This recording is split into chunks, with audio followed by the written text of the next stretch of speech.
In this video, I'm going to show you how to enable spell check in New Outlook.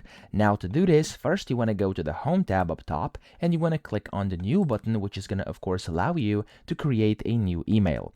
Now what I would do, I would click on this button over here to actually open it as a full screen in a new window like this.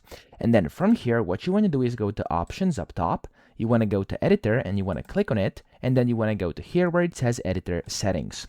Now in here you'll see under Corrections, inside Settings per Language, you'll find Spelling. So you simply want to turn this on, and then of course if you extend it, you can also see what all things this is going to do, okay? So it's going to flag repeated words, it's going to ignore internet and file addresses, it's going to ignore words and numbers, ignore words in uppercase, etc. over here, and that's going to basically turn on your spell check just like this. Hit the OK button and you are good to go.